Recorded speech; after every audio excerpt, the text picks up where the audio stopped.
Orient bell tiles studio से आप देख रहे हैं एबीपी न्यूज। नमस्कार, बहुत स्वागत है आपका। आप देख रहे हैं एबीपी न्यूज। आपके साथ मैं हूं जिया शर्मा। सुबह के 7 बजे का वक्त हो रहा है और न्यूज एट 7 में सबसे पहले आपको बता देते हैं इस वक्त की बड़ी खबर। पीएम मोदी दक्षिण अफ्रीका से वापस स्वदेश लौट आए हैं और G20 समिट से प्रधानमंत्री नरेंद्र मोदी दिल्ली वापस आ चुके हैं। कई अहम मुद्दे रहे G20 में, जिसको लेकर द्विपक्षीय चर्चा हुई है। अलग अलग देशों के राष्ट्राध्यक्षों के साथ प्रधानमंत्री ने द्विपक्षीय वार्ता की है और अब G20 में शामिल होने के बाद प्रधानमंत्री स्वदेश वापस लौट आए हैं। कई ऐसे अहम मुद्दे रहे जिसमें जलवायु परिवर्तन, आर्टिफिशियल इंटेलिजेंस, विकास, ऐसे मुद्दे जिनको लेकर प्रधानमंत्री नरेंद्र मोदी ने द्विपक्षीय वार्ता दूसरे देशों के राष्ट्राध्यक्षों के साथ भी की और अब G20 समिट से प्रधानमंत्री नरेंद्र मोदी वापस भी लौट आए हैं। G20 समिट को संबोधित करते हुए उन्होंने आतंकवाद को भी जमकर घेरा था, कड़ा प्रहार किया था। ड्रग्स को लेकर उन्होंने कहा था कि जो ड्रग्स की तस्करी होती है वो कहीं ना कहीं आतंकवाद की फंडिंग का जरिया बना हुआ है, उस पर भी रोकथाम लगाना बेहद जरूरी है। तो बड़ी बातें यहां पर, बड़े मुद्दों को उठाया गया और अब प्रधानमंत्री G20 समिट में हिस्सा लेने के बाद स्वदेश वापस आ गए। और देखिए, बिहार में नई सरकार का गठन हो चुका है और मंत्री और विधायक पूरे एक्शन में इस वक्त नजर आ रहे हैं, लेकिन इस तेजी में कुछ जनप्रतिनिधि अपनी मर्यादाओं को भी ताक पर रख रहे हैं। मधेपुरा में एक नाले के निर्माण कार्य का जायजा लेने के लिए पहुंचे आरजेडी के विधायक ने गरीब मजदूर को ही थप्पड़ जड़ दिया। मधेपुरा में पूर्णिया गोला के पास नाले का निर्माण कार्य चल रहा है। इसी निर्माण के काम का जायजा लेने के लिए आरजेडी के विधायक चंद्रशेखर प्रसाद यादव देर शाम यहां पहुंचे थे। काफी देर तक उन्होंने वहां निरीक्षण कार्य किया। पता चला कि ठेकेदार लापरवाही बरत रहा है। वो बगैर पानी को सुखाए ही नाले का निर्माण करवा रहा है। विधायक महोदय के समर्थक भी पूरी तरह से मुस्तैद थे और नेताजी की हां में हां मिला रहे थे। तभी देखा कि वहां काम कर रहे मजदूर ट्रैक्टर लेकर जाने लगे। विधायक के समर्थक दौड़े और एक मजदूर को पकड़कर ले आए। जैसे ही ये मजदूर विधायक के पास पहुंचा तो उसने अपने ठेकेदार को फोन लगा दिया। बस यही गुस्ताखी नेताजी को अखर गई। आग बबूला हो गए और उन्होंने मजदूर को एक थप्पड़ जड़ दिया। आरजेडी विधायक के इस रवैये की काफी आलोचना हो रही है और लोगों के भीतर उनकी दबंगई को लेकर गुस्सा है।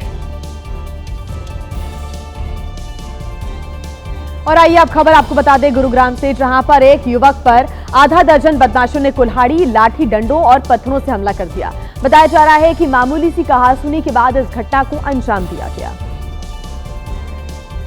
ये युवक पहले बाइक को पीछे करता है और जैसे ही आगे जाने को तैयार होता है उसे किसी गाड़ी के आने की आवाज सुनाई देती है। वो पीछे मुड़कर देखता है, एक कार आती है और बाइक को टक्कर मारती हुई आगे बढ़ती है। अचानक कार में से आधा दर्जन से ज्यादा लोग उतरते हैं और कुल्हाड़ी, लाठी, डंडों और पत्थरों से हमला बोल देते हैं। इस घटना का जो सीसीटीवी सामने आया है उसे देखकर यह अंदाजा लगाया जा सकता है कि हमलावरों ने कैसे कुछ सेकंडों में इस युवक के ऊपर भयानक हमला बोला और भाग निकले। बताया यह जा रहा है कि मामूली कहासुनी के बाद इस घटना को अंजाम दिया गया। हमले में घायल युवक को अस्पताल में भर्ती कराया गया है, जहां उसकी हालत गंभीर बनी हुई है। यह घटना गुरुग्राम के सेक्टर 10 की बताई जा रही है। पुलिस ने सीसीटीवी के आधार पर मामले की जांच शुरू कर दी है। तो वहीं उत्तर प्रदेश की राजधानी लखनऊ में एक किन्नर ने रिक्शा चालक को जमकर पीट दिया। जब इससे भी उसका मन नहीं भरा तो उसने रिक्शे को पलट दिया। बताया जा रहा है कि पुलिस की गश्त की कमी की वजह से इस तरह की जो घटनाएं हैं वो लगातार बढ़ती जा रही हैं। यह है चारबाग थाना क्षेत्र का पंजाब सेल का इलाका। यहां एक एक्टिवा सवार किन्नर ने एक ई रिक्शा चालक को बीच सड़क जमकर पीट दिया और जब पीटने से भी उसका मन नहीं भरा तो उसका रिक्शा सड़क पर पलट दिया। किन्नर की इस दबंगई को आसपास खड़े लोग तमाशबीन बने देखते रहे, लेकिन किसी ने उसकी कोई मदद नहीं की। यह विवाद काफी देर तक चलता रहा, लेकिन इस दौरान पुलिस का कोई नामो निशान नहीं दिखा।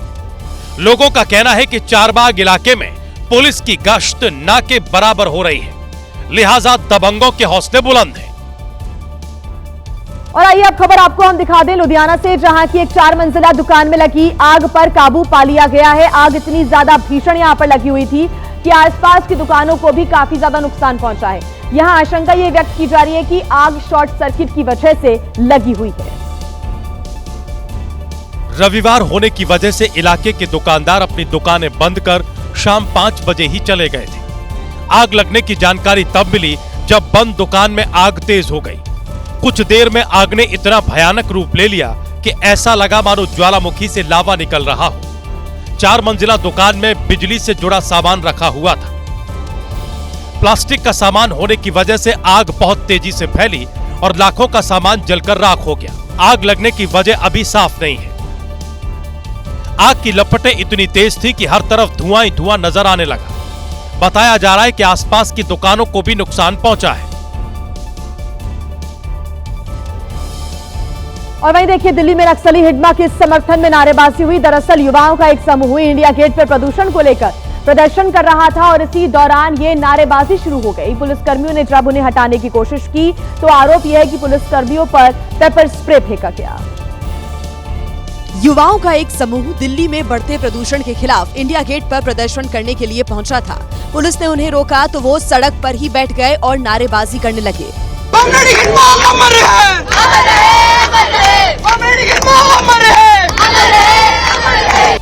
पुलिस के मुताबिक जब प्रदर्शनकारियों को इंडिया गेट से हटाने की कोशिश की गई तो पुलिसकर्मियों पर पेपर स्प्रे फेंका गया, जिससे कुछ पुलिसकर्मी घायल हो गए। इसके बाद प्रदर्शनकारियों को पुलिस थाने ले आई।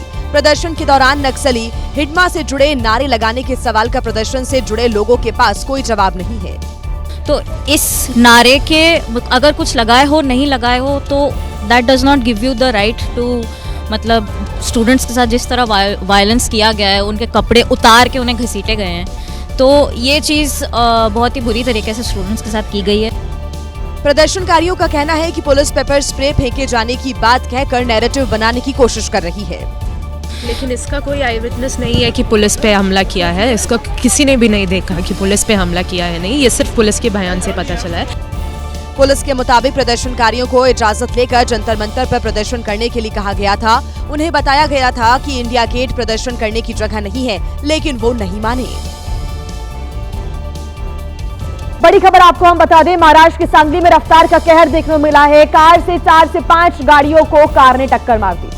हादसे में 5 से 6 लोग गंभीर रूप से घायल हो गए हैं। बड़ी खबर इस वक्त मिल रही है, गुस्साए नागरिकों ने वाहनों में भी जमकर तोड़फोड़ कर दी। तो महाराष्ट्र के सांगली में रफ्तार का कहर देखने को मिला है। यह बड़ी खबर आपको बता रहे हैं। कार से ने 4 से 5 गाड़ियों को टक्कर मार दी। इस हादसे में 5 से 6 लोग गंभीर रूप से घायल बताए जा रहे हैं। गुस्साए नागरिकों ने वाहनों में जमकर तोड़फोड़ भी की। पुलिस हालांकि पूरे मामले की जांच कर रही है। शांति बनाए रखने की अपील यहां पर की जा रही है, लेकिन जो गुस्साए लोग थे उन्होंने गाड़ियों में जमकर तोड़फोड़ भी यहां पर की। बताया जा रहा है कि इस हादसे में 5 से 6 लोगों को गंभीर चोट भी आई है, वो घायल हो गए गंभीर रूप से। गुस्साए नागरिकों ने उसके बाद अपना गुस्सा निकाला और वाहनों में जमकर तोड़फोड़ कर दी। महाराष्ट्र के सांगली से ये तस्वीर सामने आई है, जहां पर रफ्तार का कहर देखने को मिला और कार से 4 से 5 गाड़ियों को टक्कर मार दी गई। हादसे में 5 से 6 लोग गंभीर रूप से घायल बताए जा रहे हैं। हालांकि पूरे मामले की फिलहाल जांच पड़ताल की जा रही है और स्थिति पर नजर पुलिस की टीम की तरफ से भी रखी जा रही है। मामले को शांत कराने की भी कोशिशें हुई और जैसे ही घायलों की जानकारी मिली, एम्बुलेंस मौके पर पहुंची और घायलों को तुरंत अस्पताल में भर्ती कराया गया। जैसे ये जानकारी मिली, अफरा तफरी का माहौल नजर आया। भारी भीड़ यहां पर सड़कों पर उतर आई और अपना गुस्सा यहां पर लोगों की तरफ से अपना आक्रोश व्यक्त किया गया। कार के माध्यम से यहां पर 4 से 5 गाड़ियों को टक्कर मारने की जो बात है वो सांगली से सामने आई है।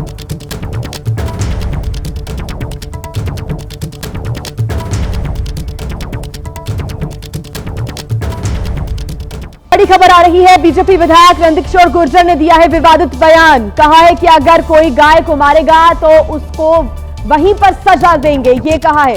हम पुलिस का इंतजार नहीं करेंगे। नंदकिशोर गुर्जर ने यह कहा कि गाय की रक्षा के लिए जान ले लेंगे। तो नंदकिशोर गुर्जर ने ये जो विवादित बयान है वो दिया है। कहा है कि हम पुलिस का इंतजार नहीं करेंगे, अगर कोई गाय को मारेगा तो हम उसको वहीं पर सजा दे देंगे, हम पुलिस का भी इंतजार नहीं करेंगे, गाय की रक्षा के लिए हम जान ले लेंगे। हालांकि इसके बाद से जो सियासी प्रतिक्रियाएं हैं वो भी आना शुरू हुई। बीजेपी विधायक नंदकिशोर गुर्जर ने यह विवादित बयान दिया है, अगर कोई गाय को मारेगा तो हम उसे वहीं पर सजा देंगे, पुलिस का भी इंतजार नहीं करेंगे।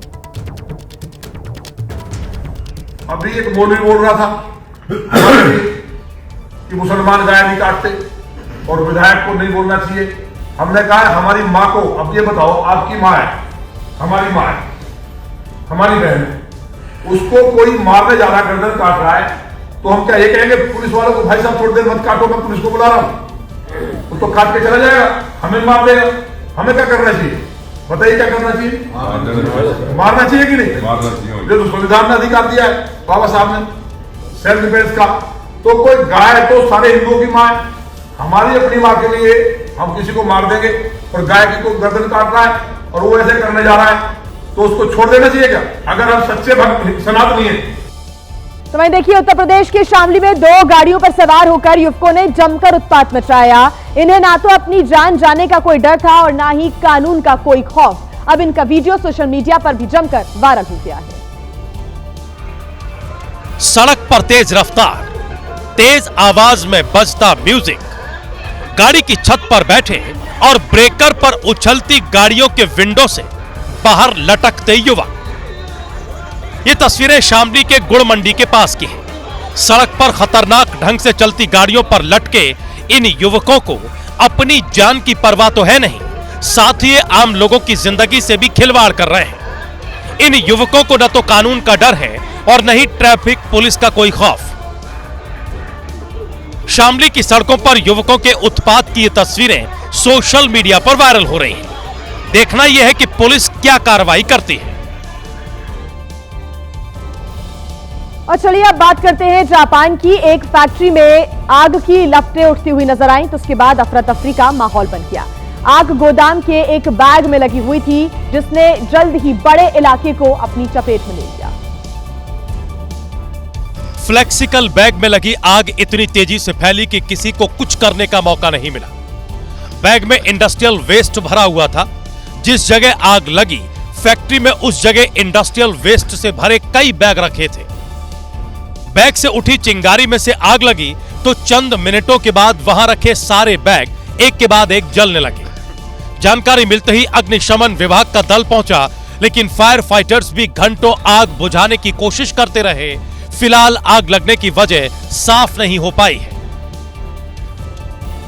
और आइए खबरें आपको आगे बता दें। श्री आनंदपुर साहिब में गुरु तेग बहादुर जी की 350वें शहीदी दिवस पर भव्य ड्रोन और लेजर शो का आयोजन किया गया और इसकी शुरुआत होते ही श्री आनंदपुर साहिब का आसमान श्रद्धा, प्रकाश और इतिहास की अनोखी छटा से भर गया। शो के जरिए पंजाब की मान सरकार ने ऐतिहासिक और आध्यात्मिक विरासत को नई पीढ़ी तक पहुंचाने की भी कोशिश की। ड्रोन और लेजर इफेक्ट्स के जरिए सबसे पहले मुगल शासन के उस डरावने समय को दिखाया गया जब औरंगजेब जजिया और जबरन धर्म परिवर्तन करवा रहा था। शो में चल रहे ऑडियो ने उस माहौल को और भी जीवंत बना दिया, जिसमें कश्मीरी ब्राह्मण अपने अस्तित्व को बचाने गुरु तेग बहादुर जी के पास पहुंचे थे। गुरु साहब जी ने अपने मन दी गुरु साहब वापस। इसके बाद शो में उन 3 महाबली शिष्यों की शहादत को अद्भुत तरीके से सामने रखा गया जब भाई मतीदास जी को आरी से चीर दिया गया, भाई दयाला जी को खौलते पानी में जीवित उबाला गया और भाई सतीदास जी को रुई में लपेटकर जिंदा जला दिया गया।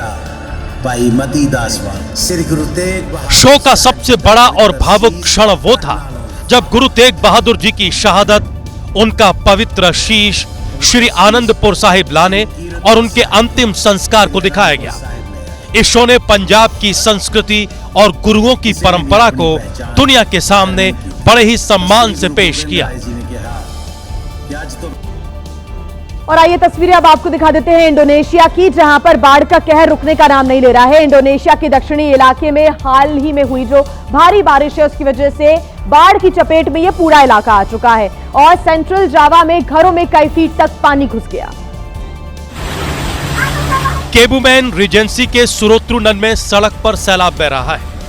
घर के सामने तेज रफ्तार से बहते पानी में बह जाने का खतरा है, लेकिन इसके सिवाय कोई दूसरा रास्ता भी नहीं है। घरों के अंदर कमर तक पानी भरा है और सारा सामान पानी में तैर रहा है।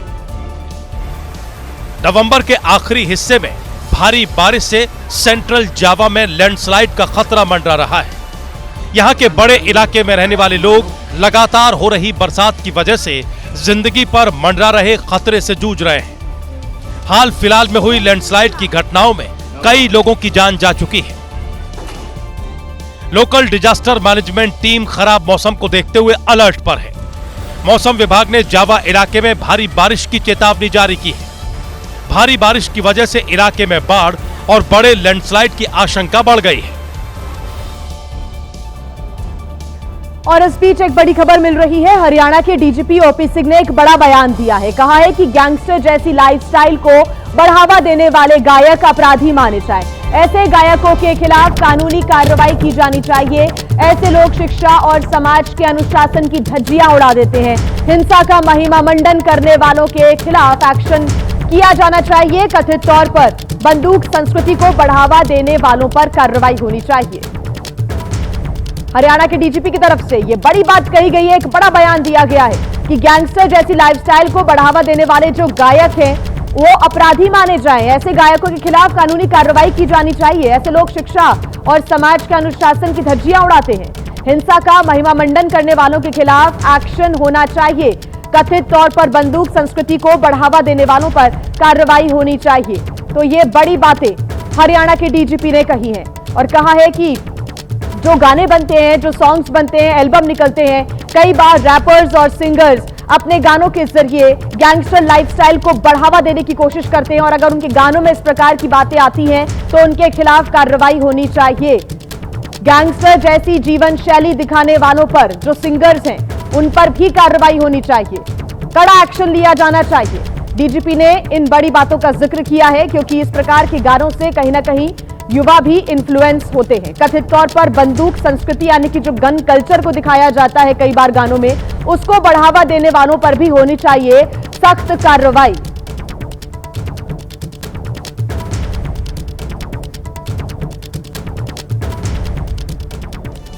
एआईएमआईएम के चीफ असदुद्दीन ओवैसी ने व्हाइट टेरर मॉड्यूल को लेकर एक बड़ा बयान दिया। उन्होंने कहा कि जो लोग मदरसे का एक कमरा नहीं बना सके वो अमोनियम नाइट्रेट बना रहे हैं।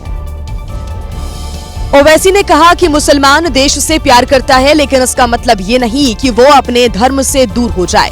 मुसलमानों ने हमेशा भारत की तरक्की में योगदान दिया है और आगे भी जारी रखेंगे। अगर हम भारत से मोहब्बत करते हैं और यकीनन करते हैं तो इसको अमन का गहवारा बनाए। हम इस वतन से मोहब्बत करते हैं तो वह वतन से मोहब्बत का तकाजा यह है कि हम अपने ईमान पर कोई कॉम्प्रोमाइज ना करें। हम वतन से मोहब्बत करते हैं तो इस वतन का आईन हमको इस बात की इजाजत देता है कि हम अपनी शरीयत पर चलें। अगर भारत एक दुनिया का अमनगाह बनना चाहता है, एक डेवलप कंट्री बनना चाहता है, कैसे बनेगा जब आप 19 करोड़ मुसलमानों को इस तरह हिकारत की नजर से देखेंगे, उनसे नाइंसाफी करेंगे।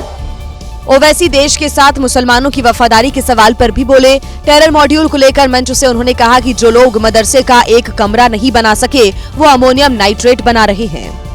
मेरे अजीज दोस्तों और बुजुर्गों, यहाँ पर यह भी कहना जरूरी है कि जब वतन की मोहब्बत की बात हम करते हैं तो जो तालीम इदारे मुसलमानों ने कायम किए, अगर कोई उस तालीम इदारे में बैठकर बम बनाने की साजिश करता है तो हम उसकी भी मजम्मत करते हैं। एक इदारा बनाना कितना मुश्किल काम होता है और ऐसे जालिम लोग हैं जो एक मदरसे का कमरा नहीं बना सकते, जो स्कूल का कमरा नहीं बना सकते, जालिम अमोनियम नाइट्रेट लेकर बैठते हैं। बाबरी विध्वंस की टीस एक बार फिर ओवैसी की जुबान पर चली आई। ओवैसी ने कहा कि तुम एक मस्जिद शहीद करोगे, हम लाखों मस्जिद आबाद करेंगे। मस्जिद का फैसला हमारे खिलाफ आया तो क्या किसी मुसलमान ने कोर्ट में जाकर किसी जज के ऊपर जूता फेंका? जूता फेंकने वाले के बारे में एक लफ्ज नहीं बोला जाता, ना मीडिया में बोला जाता है, क्योंकि वो आला जात से उसका ताल्लुक था। हम अपनी मस्जिदों को बचाएंगे। तुम एक मस्जिद को शहीद करें मगर हम लाखों मस्जिदों को आबाद करेंगे। मौका हैदराबाद में एक राष्ट्रीय संगोष्ठी का था और विषय था भारत के विकास और प्रगति में मुसलमानों के योगदान का। और आइए अब बात कर लेते राजस्थान की, जहां के जोधपुर में उस वक्त एक बड़ा हादसा हो गया जब एक जर्जर मकान भरभरा कर नीचे गिर गया। वो तो गनीमत रही कि परिजन घर के बाहर थे, नहीं तो यहां एक बड़ा नुकसान हो जाता।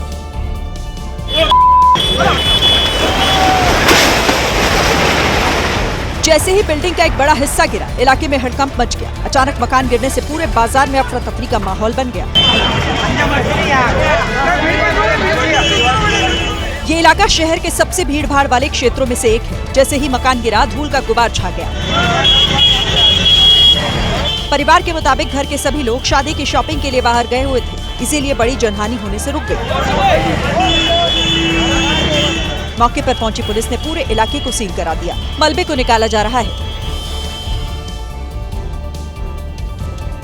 और आइए बात करते हैं उत्तर प्रदेश के कानपुर की, जहां पर एक नाबालिग को कार की चाबी क्या मिली, उसने सड़क पर कोहराम मचा दिया। सड़क पर कार दौड़ाकर इस नाबालिग ने कई गाड़ियों को टक्कर मारने के बाद स्कूल जा रही बच्ची और उसके पिता को भी टक्कर मार दी। कार की स्टीयरिंग थामे 14 साल का लड़का जैसे ही सड़क पर आया, उसने ये कांड कर दिया। एक झटके में उसने कई बाइक का कबाड़ बना दिया। जैसे ही बाइक से कार टकराई, वैसे ही अंदर से लोग दौड़कर बाहर आए, लेकिन नाबालिग ड्राइवर को वो रोकते या टोकते, उससे पहले ही वो तेज रफ्तार से वहां से भाग निकला। ये तस्वीर तो सिर्फ झांकी है। इस शैतान बच्चे के सामने आगे जो भी कोई आया, उसने उसको रौंद डाला।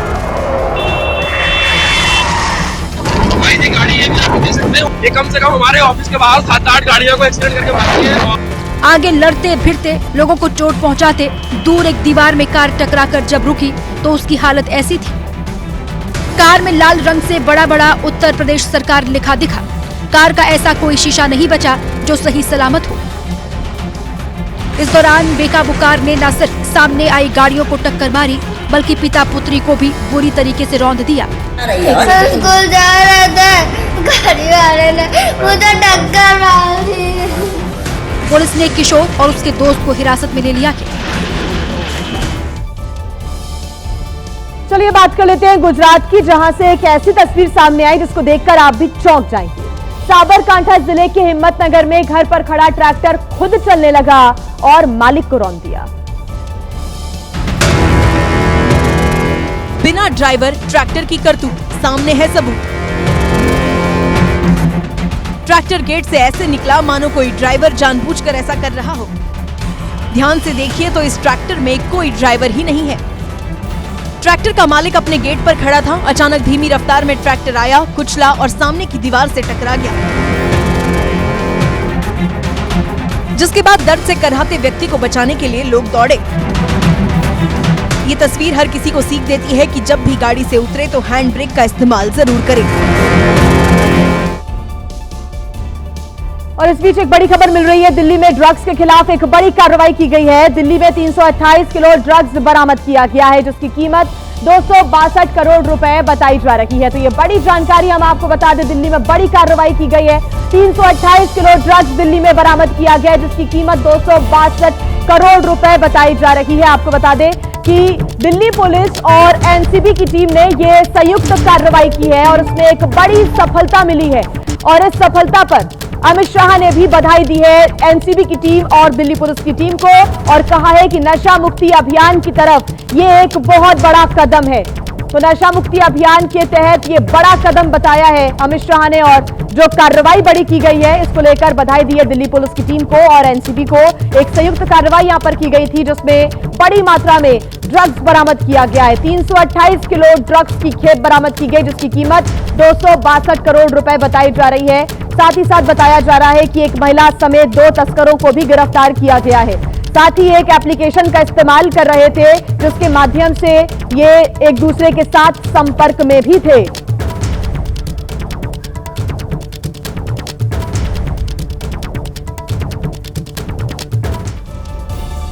तो देखा आपने कैसे बड़े ड्रग नेटवर्क का पर्दाफाश यहां पर दिल्ली पुलिस और एनसीबी ने किया है। बताया जा रहा है कि 262 करोड़ की 328 किलो ड्रग्स बरामद की गई है। एक महिला समेत 2 ड्रग्स तस्करों को गिरफ्तार भी किया गया है। साथ ही बताया जा रहा है कि ये जो पूरा ड्रग्स का नेटवर्क था वो एक सीक्रेट एप्लीकेशन के माध्यम से चलाया जा रहा था। विदेश में बैठे आका कोडवर्ड से पूरे निर्देश दिया करते थे, ड्रग तस्करी के लिए फर्जी सिम का भी इस्तेमाल किया जा रहा था ताकि किसी भी प्रकार का कोई शक ना हो। लेकिन दिल्ली पुलिस ने और एनसीबी की टीम ने यह कड़ा एक्शन लिया और उसके बाद एक महिला समेत 2 ड्रग्स तस्करों को गिरफ्तार भी कर लिया गया है। आइए अब खबरों में आगे बढ़ते हैं। बात करेंगे उत्तर प्रदेश के हापुड़ की, जहां पर एक स्क्रैप गोदाम में भीषण आग लगने की वजह से हड़कंप मच गया। कड़ी मशक्कत के बाद आग पर तो काबू पा लिया गया, लेकिन यहां पर भारी नुकसान हो गया। आग इतनी विकराल थी कि मिनटों में पूरी फैक्ट्री लपटों से घिर गई। आग लगने के साथ तेज धमाके हुए, लोग दहशत में आ गए। दरअसल फैक्ट्री में पुराने वाहनों की कटिंग का काम चल रहा था। इसी दौरान चिंगारी भड़की और थोड़ी ही देर में आग ने पूरे स्क्रैप यार्ड को अपनी चपेट में ले लिया। आग इतनी तेज थी कि करीब दर्जन भर पुरानी गाड़ियां जलकर पूरी तरह खाक हो गई। हालांकि राहत की बात यह रही कि बाहर रखे भारी संख्या में टायर आग की चपेट में नहीं आए, वरना हालात और ज्यादा गंभीर हो सकते थे।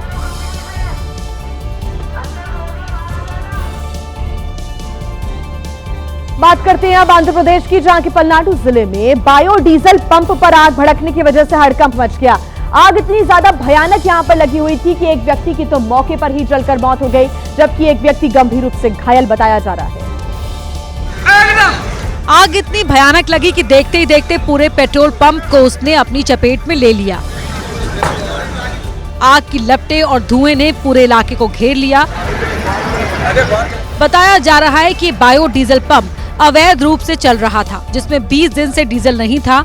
जब डीजल आया तब जैसे ही मशीन चालू हुई, शॉर्ट सर्किट हो गया, जिसके बाद चिंगारी ज्वाला बन गई। फायर ब्रिगेड ने कड़ी मशक्कत के बाद आग पर काबू पाया। और आइए अब बात करते हैं उत्तर प्रदेश की, जहां के बागपत से एक बार फिर से थूक वाली रोटी का वीडियो सामने आया है। इस वीडियो के वायरल होने के बाद लोगों में गुस्सा है और युवक पर कार्रवाई की लोग मांग कर रहे हैं। ये युवक सगाई समारोह में रोटी बनाने पहुंचा था, लेकिन किसी को पता नहीं था कि ये रोटी पर थूक भी लगा देगा। ये थूक रहा, देख लो। बताया जा रहा है कि वीडियो बागपत के जगत फार्म हाउस का है। एक शख्स की जब इस पर नजर पड़ी तो इसने इसका वीडियो बना लिया। फिलहाल पुलिस ने वायरल वीडियो की जांच शुरू कर दी है। और आइए अब बात करते हैं राजस्थान की, जहां की राजधानी जयपुर में पिस्टल की नोक पर एक लग्जरी कार की लूट का वीडियो सामने आया है। दरअसल 2 अपराधी इस वारदात को अंजाम देते नजर आए, लेकिन पुलिस ने 2 घंटे के भीतर ही गाड़ी को बरामद कर लिया। बदमाश तेज कदमों से चलते हुए कार के पास आया, पिस्टल निकाला और कार का दरवाजा खोलकर ड्राइवर पर पिस्टल तान दिया। ड्राइवर डरकर कार को बदमाश के हवाले कर दिया और बदमाश बिना वक्त गंवाए कार लेकर फरार हो गए। पूरी वारदात वहां लगे सीसीटीवी कैमरे में कैद हो गई। इस लूट के लिए बदमाश पूरी तैयारी से आया था। ड्राइवर घर से निकला और अपने डॉगी को कार में बैठा दिया। जैसे ही डॉगी को बैठाकर वो ड्राइविंग सीट पर पहुंचा, सामने से बदमाश का दोस्त तेजी से आया और दूसरी ओर से कार का दरवाजा खोलकर अंदर बैठ गया। इसी बीच उसका दूसरा बदमाश पिस्टल लेकर पहुंचा और डरा धमका कर कार को अपने कब्जे में ले लिया और वहां से भाग निकला। शिकायत मिलते ही पुलिस ने जीपीएस से कार को ट्रैक कर 2 घंटों में ही कार को बरामद कर लिया। दोनों आरोपी मौके से फरार हो गए, लेकिन कार में बैठी गर्लफ्रेंड पकड़ ली गई।